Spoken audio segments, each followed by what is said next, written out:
Assalamualaikum warahmatullahi wabarakatuh. Saya dengan Muhammad Rizky Setiawan dari kelas B1 Administrasi Negara. Di sini saya akan menerangkan materi tentang kerangka kerja manajemen risiko. Kerangka kerja manajemen risiko. Kerangka kerja manajemen risiko menyediakan pedoman sistematis untuk mengidentifikasi, menganalisis, mengevaluasi, dan mengelola risiko yang dihadapi oleh organisasi. Hal ini membantu menciptakan proses yang terstruktur, terpadu untuk menangani ketidakpastian dan melindungi tujuan bisnis. Definisi dan konsep dasar manajemen risiko. Definisi manajemen risiko adalah proses sistematis untuk mengidentifikasi, menganalisis, dan mengelola risiko untuk mencapai tujuan organisasi secara efektif. Konsep dasar manajemen risiko meliputi pemahaman terhadap risiko, pengembangan strategi untuk mengurangi dampak negatif, dan memantau serta mengevaluasi yang berkelanjutan. Tujuan utama manajemen risiko adalah untuk melindungi organisasi dari bahaya, meminimalisir kerugian, mendukung pencapaian tujuan strategis. Proses manajemen risiko. Identifikasi risiko, mengidentifikasi risiko-risiko potensial yang dapat mempengaruhi pencapaian tujuan-tujuan organisasi. Yang kedua, analisis risiko. Menilai kemungkinan terjadinya risiko dan dampaknya terhadap organisasi. Yang ketiga, evaluasi risiko. Menentukan prioritas risiko berdasarkan tingkat risikonya dari menetapkan strategi penanganan. Yang keempat, penanganan risiko. Mengembangkan dan menetapkan penerapan tindakan untuk mengurangi, mentransfer atau mitigasi risiko.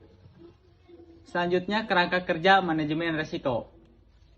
Yang pertama, standar internasional yang menyediakan prinsip-prinsip dan panduan untuk manajemen risiko.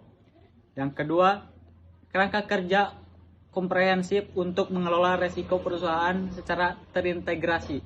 Yang ketiga, organisasi dapat mengadopsi atau mengembangkan kerangka-kerangka kerja sesuai dengan kebutuhan spesifik. Selanjutnya, identifikasi dan analisis risiko.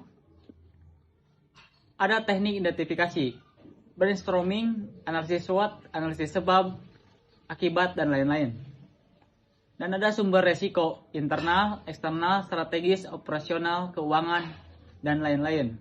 Dan metodologi analisis, penilaian probabilitas, analisis dampak, matriks risiko, dan lain-lain.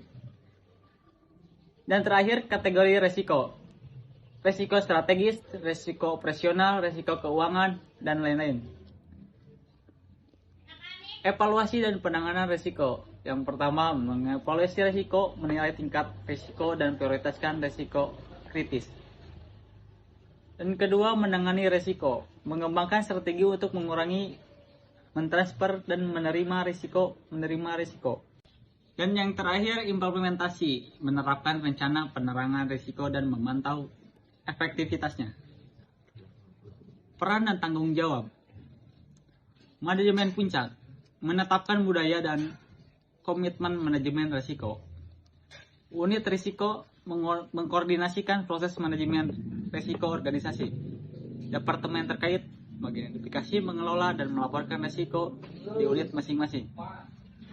Seluruh karyawan memahami dan menerapkan prinsip-prinsip manajemen risiko. Selanjutnya, pemantauan, pelaporan, dan perbaikan berkelanjutan. Pemantauan, monitor efektivitas tindakan penanganan risiko dan mengidentifikasi risiko baru. Pelaporan, menyampaikan informasi tentang status risiko dan strategi penanganan kepada pemangku kepentingan. Dan ketiga, perbaikan, mengevaluasi dan meningkatkan proses manajemen risiko secara berkelanjutan. Baik, terima kasih. Sekian materi yang bisa saya sampaikan. Wassalamualaikum warahmatullahi wabarakatuh.